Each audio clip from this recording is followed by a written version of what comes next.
But I worry about when people say, "Oh, we humanely kill billions of cows every day." I think that's an odd statement. We don't. No. That's almost. I think it's almost impossible to humanely kill billions of anything. Of course, but let's look at even something that's even clearer. Torturing a bull for entertainment. Yeah. I mean, that's medieval. That's like Roman amphitheatre shit. Enslaving a dolphin. Now everyone knows how intelligent a dolphin is. Yeah. And we've literally enslaved it and made it do tricks. That's not circuses are just. I do have a theory, right? Tell me if you think this is wrong, because obviously sometimes it involves the animal doing quite humiliating things. But I think that the thing that might change people's attitudes to animals are YouTube videos, because I've noticed that a lot of people will watch a YouTube video of, say, a parrot opening a lock and getting a nut that's in the lock in an incredibly dexterous and intelligent way. Well, the other day there was footage of a gorilla in a bath splashing about in the bath unbelievably like a human being. I mean, entirely enjoying himself for no other reason than enjoyment itself. Totally enjoyment exactly. in and of itself. He wasn't getting a banana or anything like that. No. Because I've said the word banana, which just makes me laugh. But no, he wasn't. He was just enjoying himself. And I think very gradually those things, which are seen much more than serious documentaries about animals, will make people think, oh, wait a minute, the distinction between human and animals, which is essentially just a religious one.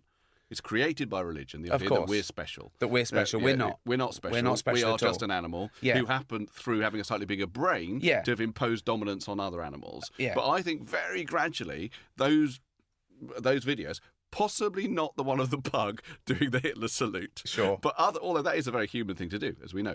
But will gradually make people think, oh, animals, they're not this lower caste.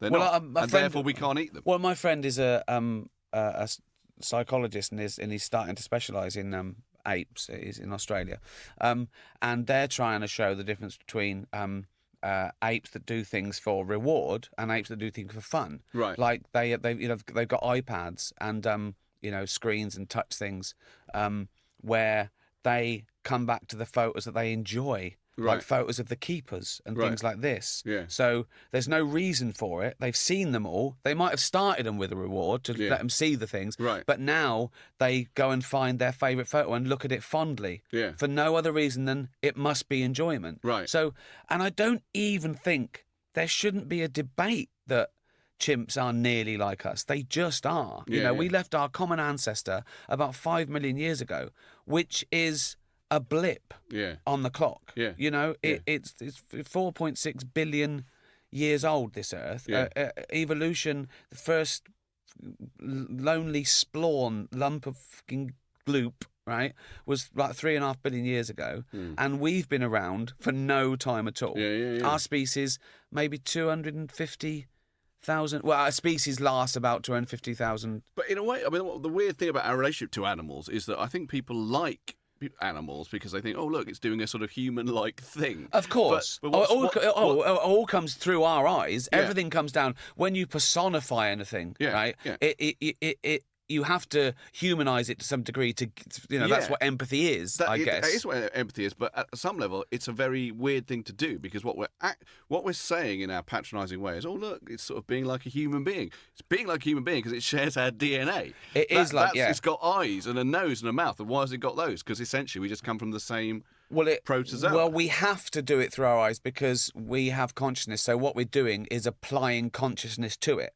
And the only way we can understand what consciousness is because we have it. Yeah. So we're sort of saying they're sort of human. They might be thinking like us. So which means they might be thinking at all.